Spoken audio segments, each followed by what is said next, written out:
Back hurts. My back hurts. My back hurts. My upper back hurts. Between the shoulder blades. Punching. From all the punching? No, hunching. Oh, they said the punching. No.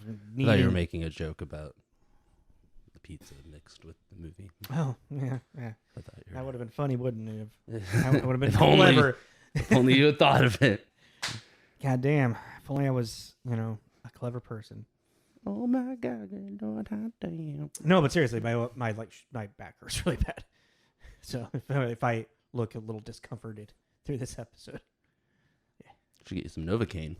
hey, that's next week, buddy. All right, lead us in. This is Tommy. This is Jacob. This is Tommy and Jacob's mixtape.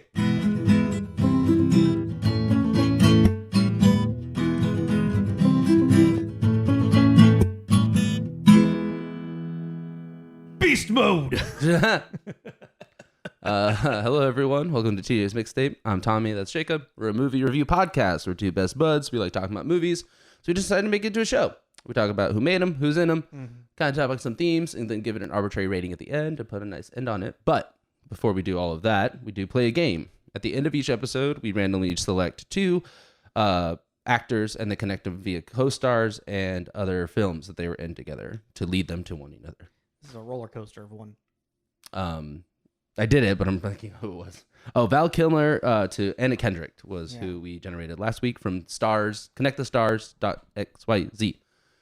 I don't know why that's so hard for you to remember. Because it's not .com or .net or I don't know. But it's the last three letters of the alphabet. Okay, thank you. I'm very aware of that. Are you? I don't know. Anyways, I feel like you'd. I'm gonna go first. Okay. I had Val Kilmer in Batman Forever with Tommy Lee Jones. Okay. Who's in Natural Born Killers, with Woody Harrelson. Gotcha. Who's in Edge of 17, who's with Haley Steinfeld, who's in Pitch Perfect 2 with Anna Kendrick. Nice. This mine is a much longer journey. Maybe like one or two more actors. Because you had three actors? I had 1, 2, 3. Yeah, 3. Okay, so mine's 4 actors. All right, so we got Val Kilmer in The Salton Sea. Okay. With Peter Sarsgaard. Oh yeah. Mm-hmm. Forgot he's his best friend, Danny. Yep. No, he's Danny. Yeah. I was trying to remember his name. Anyways. Peter Sarsgaard is in Garden State. Yes. With Natalie Portman. Natalie Portman is in No Strings Attached with Ashton Kutcher. Yeah. Is where I'm getting there. Ashton Kutcher is in New Year's Eve with Zac Efron. Zac Efron is in Mike and Dave Need Wedding Dates with Anna Kendrick. Yeah. That was the journey. That was a weird one. Mm-hmm. Val Kilmer and Anna Kendrick. Yeah, that was like really excited about that one. I was like, cool. So yeah, at the end of this episode, we'll use that site to generate 2 more, and you can play along if you want to. It's just a fun game to play with. It's fun to just play with friends. Yeah, if you're just a movie person. Anyways, so we are doing a movie that was recommended to us by a friend. For in celebration of the holiday approaching. In honorance of Valentine's Day, I guess. Kind of, sort of. It's not so much a Valentine's Day movie as it just like the events take place on Valentine's Day. Oh, and this will be coming out the day before, right? Yes. Yeah. All right. So happy Valentine's Day. Yeah, indeed. But it's or screw Valentine's Day. Yeah. Or what about Happy Galentine's Day? Yeah. Or isn't that kind of just or Palentine's Day? Was that that almost sounds like something different. Mm-hmm. So yes, we are gonna do 2025 Love Hurts, which came out last year this time. Right, February 3rd, I believe. February 7th, I thought I got. Yeah, 7th. You're right. Yeah. But yeah, and I will say, this could be a fun date movie. Yeah, I mean, it's a martial arts romantic comedy. Yeah, for those that don't know, an ex-assassin is forced out of retirement by his crime lord brother as his crime lord brother pursues him. Yeah. I had that last bit mainly because when you really boil it down, it's ex-assassin is forced out of retirement. John Wick. Pretty generic. And I was thinking if we ever do write our movie, we got to do the 10-word synopsis thing to figure if we can make it like that. Then it's like, okay, we need to. Yeah. I added the brother bit just to make it like, oh, it's different. It's not really. It's not. It's pretty just replace brother with Russian. Yeah, or Russian killing dog, or Yeah. like that's kind of all the same thing. Anyways. But this one has a love, like at a I kind of a forced love story. Which I hated. Yeah. If they had no chemistry, in my opinion, but Ariana DeBose, yeah, she's nominated for a Razzie for this movie. I could see that. Yeah. Like, nothing against her. I just don't think the writing in this was very good. Anyways, what do you think of it? I enjoyed it. It was fun. I enjoyed it and then utterly forgot about it. Yeah. Like immediately. It's not. It wasn't until we were sitting at dinner and we got a milkshake and the straw was kind of like a boba straw. Oh, yeah. That I even remembered that we watched it because she made some comment about like, yeah, I guess you could kill someone with this thing. Like a fortified one. And I was like, what are you talking about? In the eye, yeah. Yeah. I was like, what are you talking about? Oh, right. That movie we watched a few hours ago. Yeah, but it was fun. Yeah, it was fun. Yeah. Nothing to write home about type thing. Mm-mm. But it's definitely, if it was on in the background, I wouldn't turn it off. Yeah, no, I mean, If I saw it on cable television, I'd be like, oh yeah, I'll put this on. yeah, I think, and also I think my mom would get a kick out of this movie. Yeah. Yeah. Especially, It's because it's also cheeky. Like it's Very. aware of what it is. Yeah. And it's not trying to be anything else. No. But so, yes, like we said, released February 7th of last year. It was box office bomb, It unfortunately. really, I didn't really know much about this movie. I did not realize it did that bad. Yeah. Well, and not a super high budget either. No. It was like 18 18 million million and it made like 17. You're Yeah. like, whoa. Rough. It's just weird too for this kind of movie. Like people just, I don't think this kind of movie is very movie theatery anymore, though. I know that could be our age showing. To me, I just feel like people just go see this just to. No. Like People don't go to the theaters unless it's like going to be a huge spectacle now. Yeah. If you're spending $20 on a goddamn ticket, you better have fucking Captain America throwing a shield at my face. And the chair moving. Yeah. You know? I guess so. I don't know. Like, But I mean, it's either spend $20 on each seat, each person, or wait for it to come out on like Prime or whatever, and maybe $15 to $20 for the household to watch together. yeah, or wait a little bit longer and just watch it from because you're subscribed. Yeah. You What you're already paying for. Yeah. Which is why we've talked about it a little bit. Movie theaters are kind of a dying thing, but they are doing a lot of like re-release stuff. Like Lord of the Rings apparently they did a showing of Lord of the Rings recently at Regal. Well, yeah, but don't they do like all 3 in a row thing? Yeah. And you couldn't pay me to do that. I don't know if they do that with Lord of the Rings, But I think they might do like the extended one, like every week. It's like, you know what I mean? But I know people are going to disagree with me on this, but to me, Lord of the Rings is such a cozy movie that I want to watch it at home. I want to be on my couch with my blanket. That's fair. And my I snacks. wouldn't mind seeing them again in the theaters with like the big surround sound. Make it like an event. With friends. Mm-hmm. Let's all go watch the Two Towers at the Regal type thing. I think that'd be fun. Did I tell you that Central's playing Young Frankenstein? No, Yeah. That'd be fun. So I'm gonna really make an effort to go there more. Yeah. But yeah. Love hurts. Where are we at here now? Okay. Director. Yeah. So this was our director's directing debut for feature film. Yeah. His name is Jonathan Eusebio. And he is much more well known through all of Hollywood as like a stunt coordinator and a fight coordinator. So very fitting for this to be his first film directing. I don't know if he's going to be doing much directing after this, but he will continue doing his stunt choreography because he's done things. He's worked with Marvel. He did the fight coordination for John Wick. You don't say. Yeah, right. He rose like to prominence by doing Kung Pao Enter the Fist, which are you familiar with that? Yeah. The guy fighting the cow. Yeah. No. What am I thinking of? I don't know what you're thinking of. Oh, I'm thinking Kung Fu Hustle. No, not Kung Fu Hustle. Kung Pao Enter the Fist, which is the same guy who wrote Ace Ventura with Jim Carrey. He has the gerbil nunchucks. Let me look it up real quick. Oh, okay, yeah. Yeah. All right, yeah. So he did the JoJo is also what Jonathan is known by. he did the fight coordination and stunt coordination for that film, and then just slowly kept doing it more and more and more.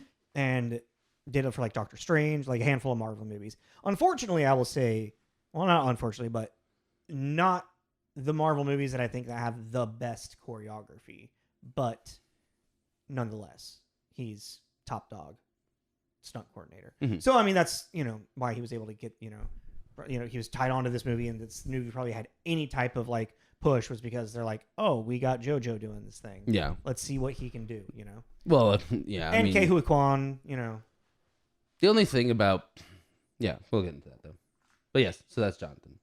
Because then we got our 3 writers, and honestly, I couldn't tell you if they wrote it together or what have you. I will say that Josh Stoddard and Matthew Murray wrote a movie called Sheltered together in 2010.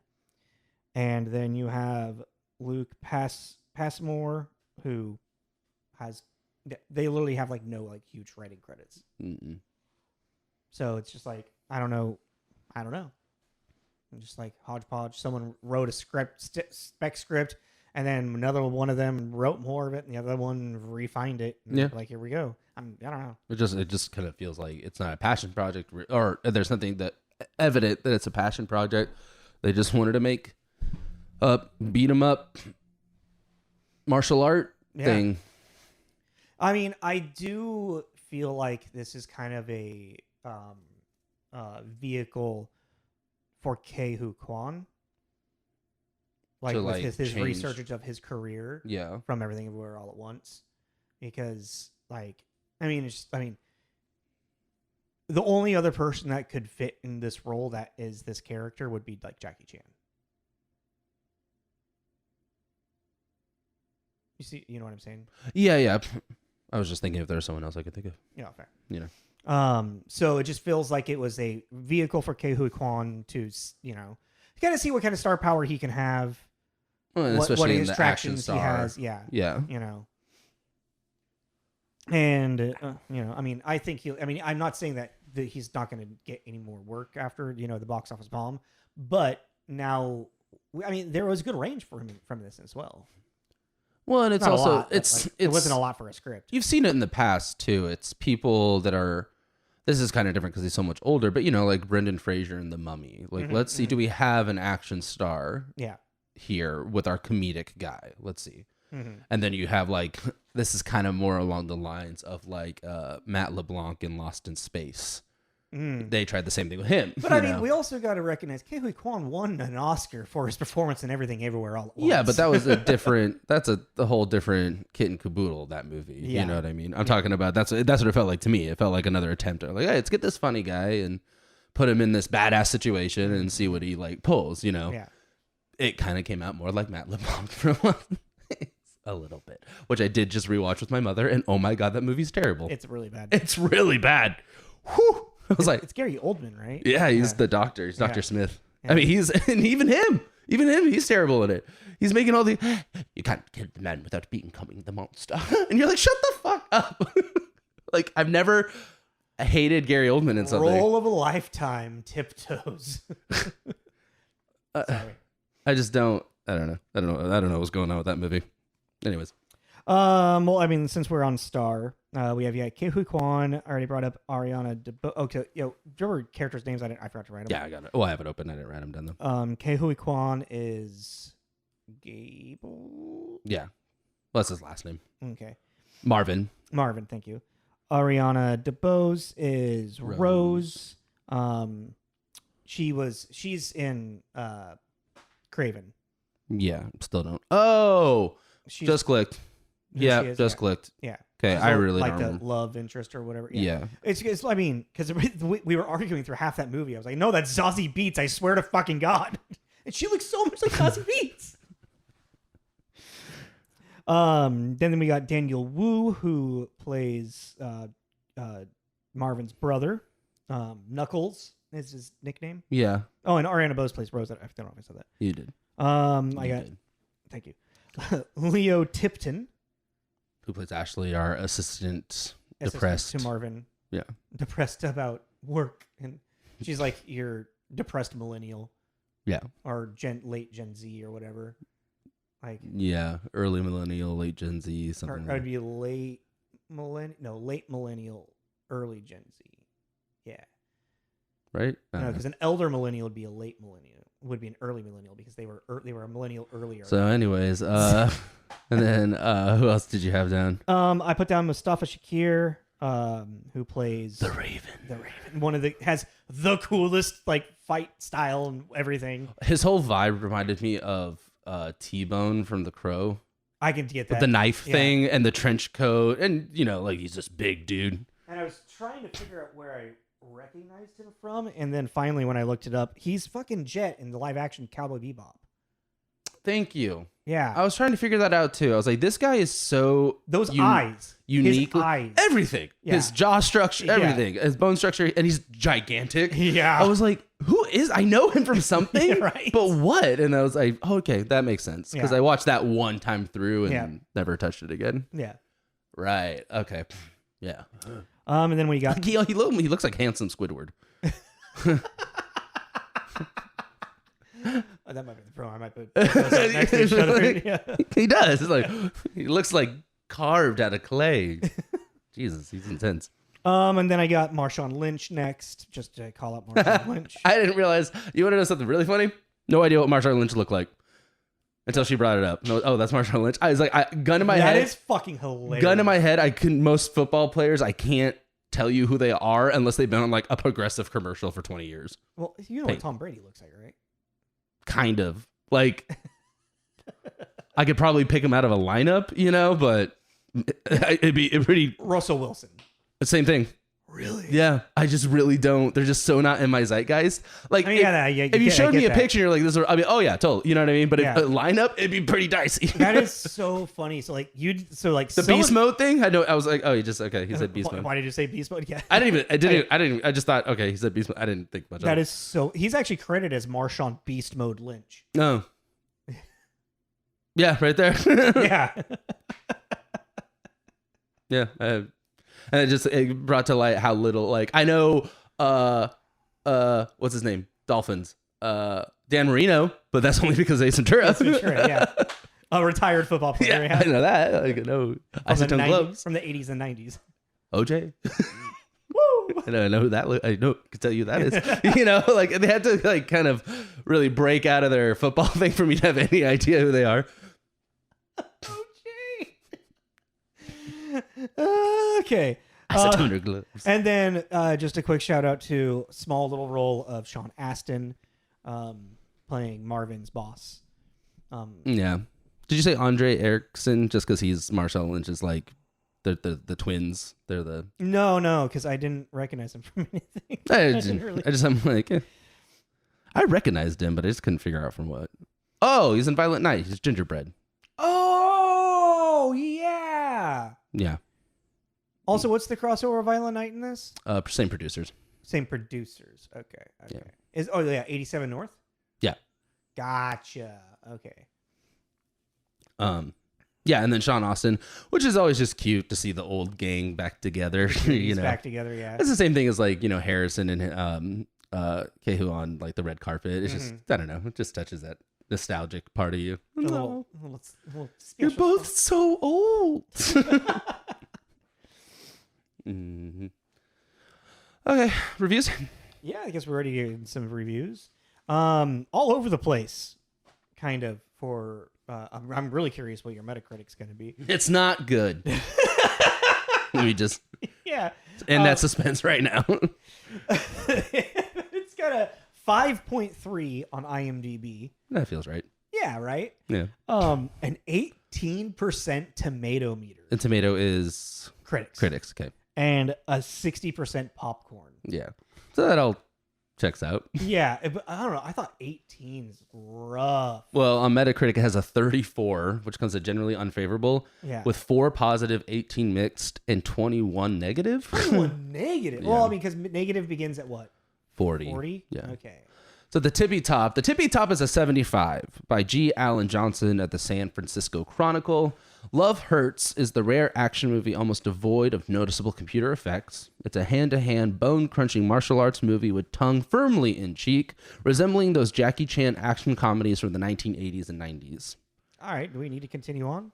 I mean, yeah, that was everything I was gonna say. Yeah, I mean, the only thing really missing was the anime-ish feeling. No, I wasn't gonna say. I was gonna say, well, two things. The Jackie Chan movies, say what you want about him and his personal life and all that. We're not touching that. Yeah.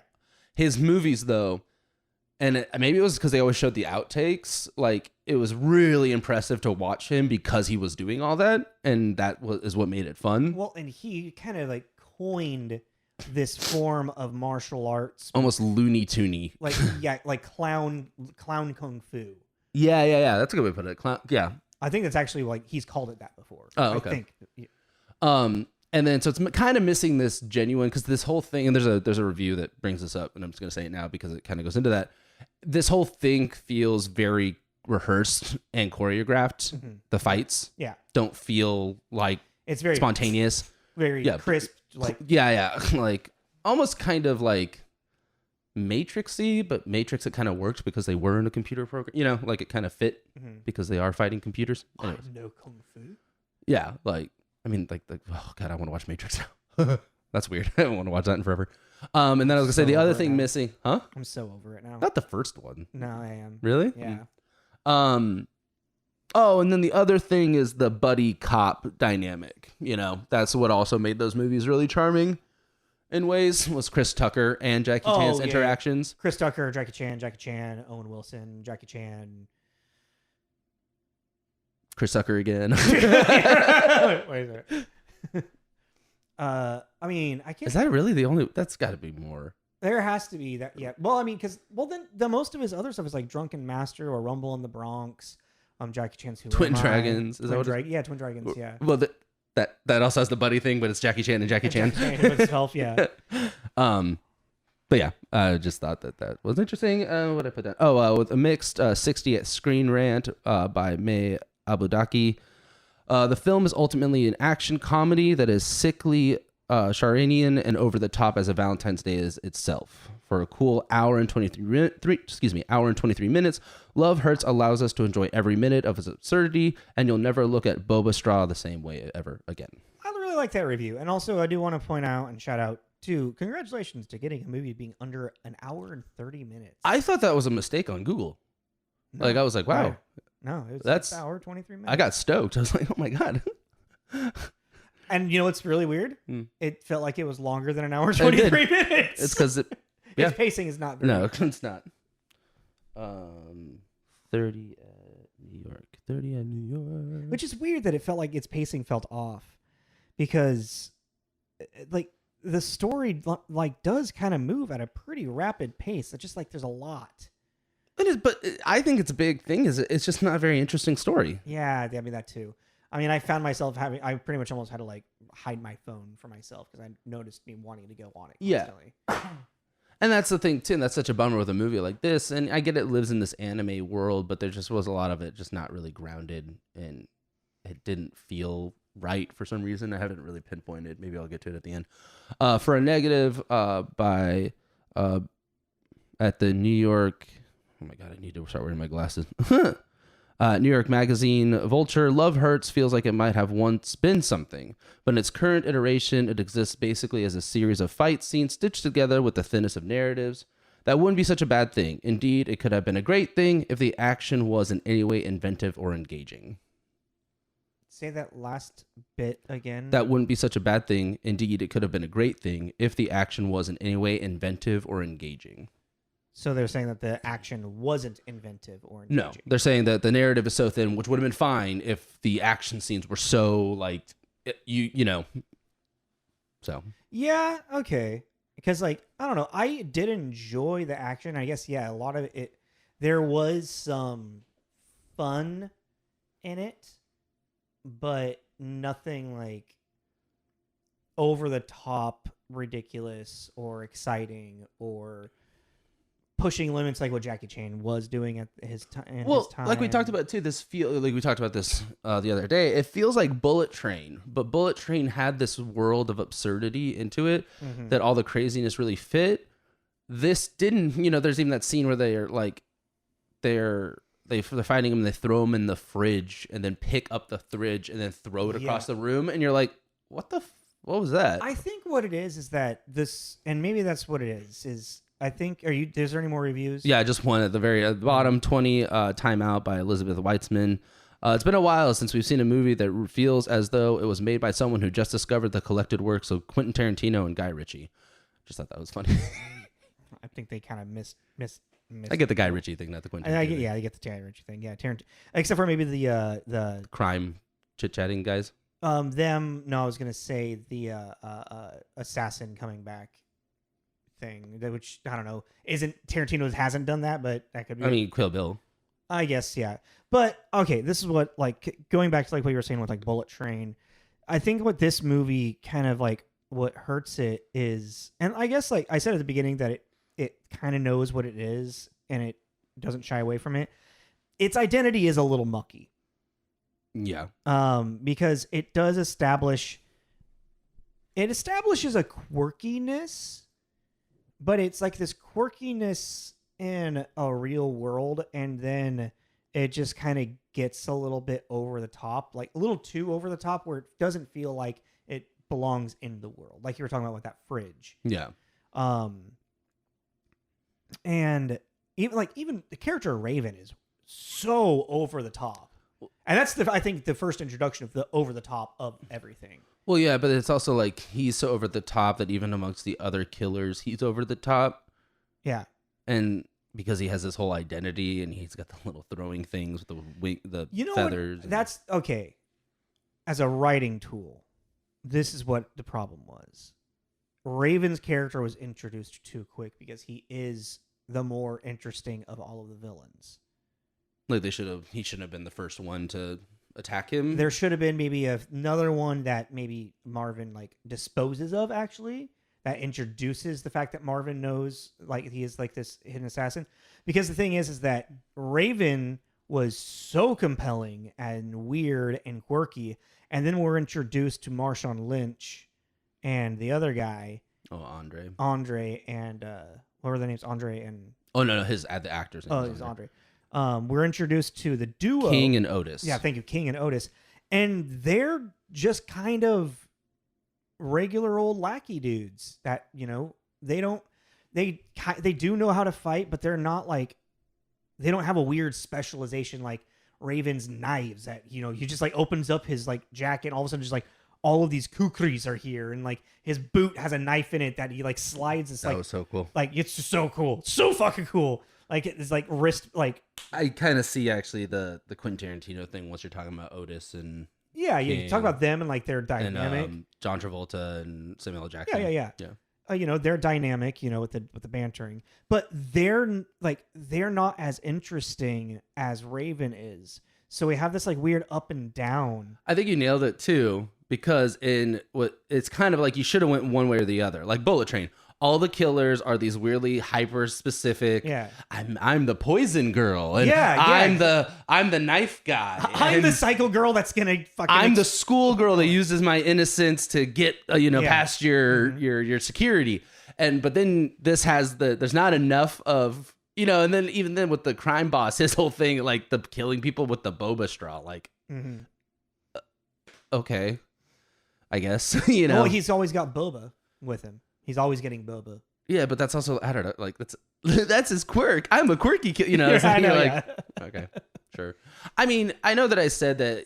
I think that the whole, like when I said the Matt LeBlanc Lost in Space action star thing, I think it's just because it's nothing against Quan. Like Quan actually did that pretty well because of the fact that he is such a small, unintimidating guy. Yeah, and I was really curious, like, what is this monster that he can become? It's so interesting. And then when they cut to like him and his past with the mustache and the hair, I was like, oh, it was real. Wow, that is transformative. It was very Jet Li Unleashed, kind of vibe, where you kind of have this smaller, unimposing dude, and then he unleashes, and he's just like, it's all kind of like a mental state. Like he's just so fucking unhinged that don't hit me, I'll hit me, like. Thank you, Hey Arnold.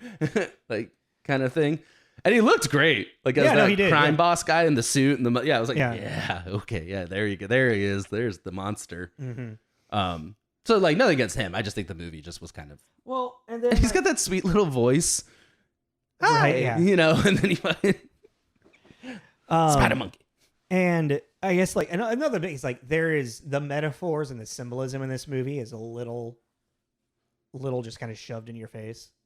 Yeah. You know, like the whole thing of him, like he ran away from this life of murder and crime, and he didn't think he could, live a normal life. And he met Bob. Was that Sean Astin's character's name? Sounds right.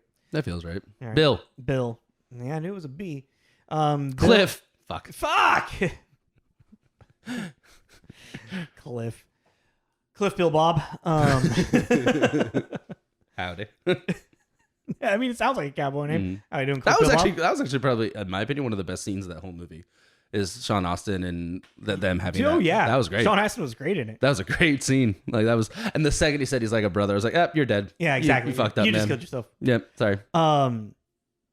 But so like Cliff, owns this what is it, real estate agency or whatever, and he helps Kehui Quan become a realtor, and he loves it, and he it's a new life, and he didn't think, and he gets Realtor of the Year or whatever the fuck that award was. Yeah, he gets an award, and it's like this proof that he can live a normal life. He's made it finally. And he's made it out of all that, and then only for him to be brought back by it because Rose. Why did Rose want to come back? To me, not very clear. Because of living in hiding isn't living. And I'm like, aren't you a trained assassin? Like, isn't that what y'all kind of do? Is hiding in plain sight? Like, okay, I guess. I think it was also she just wanted revenge. She wanted revenge. But the way they didn't, she never just flat out said, oh, I just want to get what's owed to, but it was this whole like the symbolism thing. And then she sells Knuckles out to the Russian mob. Yeah. And that's kind of, but, and then we have, once the little, like the frame and all of everything is shattered for the Realtor of the Year recognition award, that's a symbolization that, the peddler's life that he thought he could have is now broken. He can't have this life. I was hoping there was going to be a redemption of him being able to go back to that. Like he gets brought back into this for like one final thing, and then him and Rose can live happily ever after. I really wish they had just gotten rid of that. The love story? Well, because it's like, I don't know, like you have them read together, and I guess at that point the script's already done, but they just had no chemistry to me. They didn't really write any chemistry. All of these characters are so two-dimensional. Yeah. And it's like, you can get why Marvin he's like, well, I'm in love with just saying it, I'm in love with this woman, so I'm going to set her free instead of kill her like I'm supposed to do. But you never get any kind of like build up set or like backstory of her having any feelings towards him. Except for one like weird internal monologue where she's like, "Oh, I guess he is kind of cute." Yeah, I guess, yeah. And you're like, okay. Oh, yeah. And some of the like internal dialogue that felt weird too. Was really weird. It was almost like it was trying to be film noir, but not. Yeah, well, that's the whole like. I don't know. Like, it just felt like there's a lot of. We see this every now and then. It feels like there's a lot of ideas, and then they weren't really committed to, like. The importance of the award. I thought he was going to be holding that onto that for a majority of the movie, right, same, that, like the symbol you were talking about. Yeah. And then they got rid of it pretty quick, and I was like, oh, that'd have been kind of funny. Like pretty much the whole movie, he's trying to protect this thing. He's holding on to this life. And then finally, in a big conflict with Raven, he finally has to drop it and let it get destroyed to save himself and save Rose. Hey, look at that. That's right there's already more compelling. What we so I thought that we were gonna do. Nope, we're not gonna do that. Okay, we're gonna get rid of that pretty quick, and then we're gonna start doing this weird intro. Like, and that's what's weird too. It's like having our narrator in this is Marvin, yeah. But then to suddenly jump to her internal model, her perspective, to be literally just I guess he's kind of cute, and that's when we introduce her, start doing it, and then she kind of does it. I don't know. But then it's inconsistent of that through the entire film, except I guess maybe Marvin's is a little bit more. Well, yeah, because he's already. Yeah. It was interesting. It's like I see what they were trying to do, but it's just kind of like it's like my favorite parts of this movie were the fight sequences because they were fun. They may not be inventive, they may not be like groundbreaking or anything, but they're fun. You can see that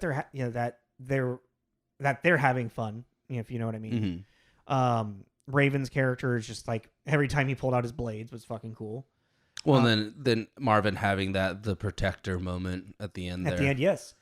And then in that bar, all like Mortal Kombat 2 arcade is there. There's like paintings of like fighters and whatnot. It's just like it's so like that's what I liked about it was the cheekiness of this film brought me joy.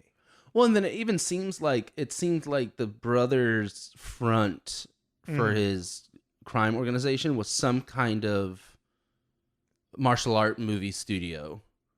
Like bar studio, it seemed like. Movie studio? I don't know, because it was the what was it called? LKP or so? Yeah, LKP. Oh, yeah. And then on the front were a bunch of martial arts posters. I thought it's just like a themed like martial arts bar. Oh, I thought it was like something Productions. I thought it was like they were again. It's all not clear. No, which is fine. I think in an assassin world, because there is money laundering and there's all these seedy things happening. But again, that whole thing feels very Bullet Train. But then you're kind of like, oh, did we even mention what's his name from? Oh, Merlot, where the fuck his name is? The guy that the guy, the white guy, the right hand man guy. No, oh, I forgot. He's pretty pivotal to the movie, but he's so like not at the same time. He is very pivotal, but like, you could have just done it a little bit differently, I guess. Because he's the one that framed Rose. Oh, we're not even bringing up Kippy. Who's Kippy? The Kiwi. Yeah. The comedian. Whatever his name is. Yeah. What is his name? I remember him being pretty funny. He was actually really funny in it. What is his name? Oh, Rise Darby. Yeah. Right. Reese. Okay. Yeah, he's really funny. What is he? I looked at it and I forgot already. He was in Pirate Radio. That's a great movie. Cool. That's a movie I've been meaning to watch. That's a good one. That's a really good one. All right, from what I remember. I mean, still, and it's got my guy in it, so yeah, Bill Nye. But yeah, and I think it's just like the humor of the movie is really what keeps me going for it. But I do like that review saying it is tongue firmly in cheek. Yes, yeah, it's very. It's weird to do tongue in cheek with no subtlety. Yeah. And like I think that's what it is. Like I kind of forgive that all of the characters are 2-dimensional because of it being like because it's not trying to create this complex. Well, that's the thing. Certain movies that is what in this genre specifically. Yeah. Even John Wick. No one's really that compelling of a person. No. Like there's John Wick and then Russian Mob -- 1. Yeah. Russian Mob #2. And they're counting bullets from the gun chamber. That's kind of, It's gun accurate. Yeah, that's kind of it. And then John Wick 2, they killed his other dog. And it's more gun accurate. Yeah. Now John Wick's got arms for guns. Starting to go the Fast and Furious route, It's like that's the Matrix for me too. Funny enough, because it's Keanu Reeves. I'll watch John Wick 1. I'll never watch another one of those. Like after that, yeah, I can't. I tried doing that marathon of them, and it melted my. I've never felt brain rot kick in so fast. Like, I tried to watch all 3 of them in a row for the first time of watching all of any of them. That was such a mistake. That's so bad. That's so bad because it's tainted the first one. Because the first one's cool. The first one is fun, and it's really, it's this. When does the first one end and the second one begin? That's a good fucking question, my guy. Fuck if I know. Once he gets into the desert, I think you're in the third one. Oh, wow. Which is awesome. I don't think I got that far. Dude, that scene's awesome, too, because it's like a car chase scene, but it's not. It's on horses in the desert, and John Wick's wearing, like, desert-appropriate attire, but of course it's black. It's all black head to toe. You're like, yeah, he's like, yeah, I'm, like, in the middle of the situation, but I need to get the black robe. I can't get anything. No white on this body. It's just like, okay. Sure. Whatever, man. We're spending more time talking about other movies than this. We're talking about this genre. That's fair. Like, because it's this genre, it's like that. That's really what it is. If you're going to write a movie like this, and you know, and it boils down to assassin forced out of retirement. Yeah. You need to do something, and a lot of the time, the easiest thing to do, because even Bullet Train is not forced out of retirement, but ex-assassin comes out of retirement to find briefcase. He's not coming out of retirement. He's coming off. He's coming off a sabbatical. Well, yeah, but it's like he's done with it. He's done. He's ready to be done. Yeah. Oh yeah. It's his last job, you know. But it's just, you know. But now it's like, if you boil that one down too, it's okay, fine. Ready to retire assassin does last job to get a briefcase. Mm-hmm. That's what that movie is. And he's also doing it because someone called out. Yeah. You know, he was like, they're funny to think in like. Yeah.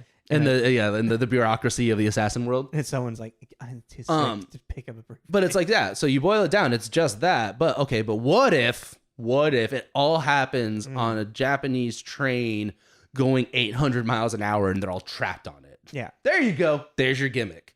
There's your thing that makes it interesting. Didn't have that really. No. Its gimmicks were too loosey. Like, oh, well, he's a real estate agent now, and we're going to have him have like one of the big fights in the house that he's trying to sell. You're like, I get it, but... Yeah. And then while he's trying to run away, it's going to be one in his house. Yeah. It's very formulaic. Yeah. But again... in a very easy, simple way. But I mean, fuck, dude. Our 3 screenwriters don't have any fucking writing credits, really, so... Yeah, I mean even then, I was thinking everyone's got to start somewhere. So. Exactly. Yeah. You know. I mean, and again, I enjoyed it. I've definitely seen worse. Oh yeah. Movies, you know, it's not. Well, that's what I was saying at the beginning. It's like I wouldn't turn this off, and if I saw it on cable television, I'd be like, oh yeah, I'll put that on. Yeah, like I wouldn't turn it off. I just wouldn't probably go watch it again. I wouldn't be seeking this out unless someone else wanted to. Mm-hmm. Or, I don't know. I could see maybe just be like, I want to watch Keihu Quan. Yeah. But then I'll watch Everything Everywhere All at Once. Well, I feel like... Nah, I got nothing else. Yeah, we're a little over 40, so might as well. I mean, sometimes there's just a movie. We shouldn't get close to the runtime of an hour and 23 minutes. You're right. That's my opinion. Remember when our first episodes were like 2 hours long? I don't want to talk about that. Wasn't Sahara like 2.5? We did like a deep dive into Sahara though. We did though. That was fun. We talked about the books. We really went in there. Yeah. Research was a fucking thing. And now we've kind of learned what's important and not important to talk about. But man, I used to spend like a good hour and a half on early episodes. Sometimes we'll just still fall down that rabbit hole. Yeah, but there's stuff about it that's cool, you know. Like Odd Thomas is fun to read about, just about like how the movie writes, and then unfortunately with his passing, and you know, like all these plans they had and stuff. Well, what do you want to give it? I don't know. What are you feeling? Nothing higher than a 2.5. Okay, I thought that being a 2.5 would have been too mean. I was thinking 2.5. Yeah. Yeah. I can deal with the 2.5. Okay. Cool. You want to tell them what we're doing next? Jack Quaid in The Boys. We're going to talk about the entire... Speaking of deep dive, first we're going to talk about the comic books, and then we're going to switch over to part 2 that would be fun banter. 4-hour-long podcast. I think a banter would be fun to do, like a part 1 and part 2. Of The Boys? Or something like that. Something big like that. Yeah. I don't have a pen. They're way over there. Okay. 2.5. But yeah, we're doing 2025's Novocaine, and I think after that we should take a break from 2025. I'm down for that. Yeah. Actually, switch to something else. Switch gears. But yeah, we just thought since this is like a fighty movie, Novocaine looked fun. There was another one, the Austin Butler one, the punk rock. Is that a fighty one? I don't know. I was just thinking that I think that would be another, but I think that might be 2025 too. It is 2025. Yeah. But I was just like, let's just knock it out. Wait. Austin Butler one? Yeah. Wait. And what's his name from House of Dragons? Oh no, I'm thinking of the one with Bill Skarsgård, where H. John Benjamin is the internal dialogue. That might be 2024, actually. That was 2024, I think. I don't remember. Oh, the Bike Riders. I did want to watch that. Oh, that's what I thought you were talking about. The Bike Riders? Yeah. No. That's Tom Hardy, right? I think he's in that. Caught Stealing. Stealing. Yeah, 2025. It actually has a better rating than any of these. When his neighbor asks him to take care of his cat, a former baseball prodigy now working as a bartender finds himself in the middle of a gangsters without knowing why. he must use all of his cunning to survive and understand what is happening. So basically, he goes to house sit, and then people start attacking him. A case of mistaken identity thing. Yeah. I like those movies, though. Yeah, so I was thinking that after Novocaine, maybe do that, because it's still kind of in that gritty vibe. So stay on 2025 then? If you want to watch this, and also, I don't think, have we done Austin Butler? I don't think we have. I don't think so. That's what I was kind of thinking. Yeah. That'd be kind of fun. Yeah, we can. I mean, yeah. Well, let's get our stars together, because this is behind the scenes talk, really. Oh, yeah.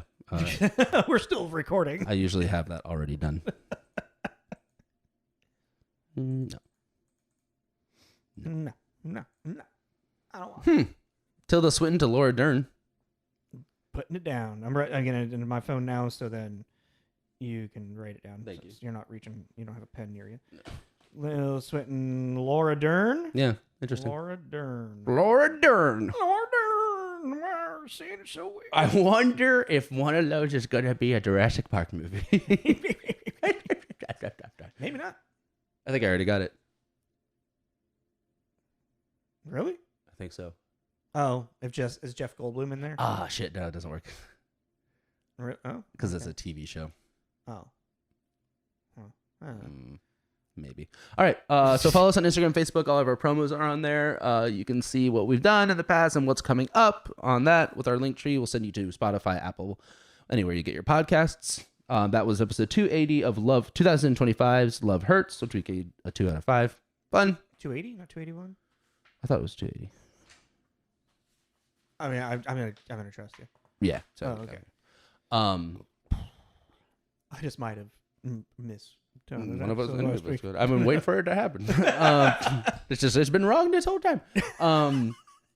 Could you imagine going back and it's like, oh, we're missing episode 16 somehow? Yeah. And 25. Yeah, it's like 16, 102. Yeah. Yeah. But yeah, so it was fun. If you like those kind of martial arty, yeah. If you like those 80s, 90s Jackie Chan type vibes, yeah. And it's free on Prime if you're subscribed. So, and it's hour 20 minutes. Yeah. So if you're interested, and Quan was good. He was good. If you're looking for a easy date night movie, it's quick. It's cute. Happy Valentine's Day. It's violent. It is violent. Just want to throw that out there. Not to him. He's so desensitized. It's pretty violent. He doesn't even fucking see it anymore. Does it surprise you sometimes is how desensitized I am to it? No, because I understand why. It's like the Mortal Kombat mode where they turn the blood to white. You're just like, for some reason that makes it better. Because it's not red. I don't know. I never understood that. It's like it's still blood. Like it's just because now. It's not. It doesn't. I don't know. I don't know. But that was only in the first Mortal Kombat when it came from arcade onto the systems. Okay. Yeah. So in Sega, you could put on the blood code. Sweet. Okay. This is Tommy. This is Jacob. It's Tommy Jacob's Mixtape. Have a good night. Ooh, Day. just got Charlie horse. Valentine's Day. Yeah. Happy Valentine's Day. Kiss the girl.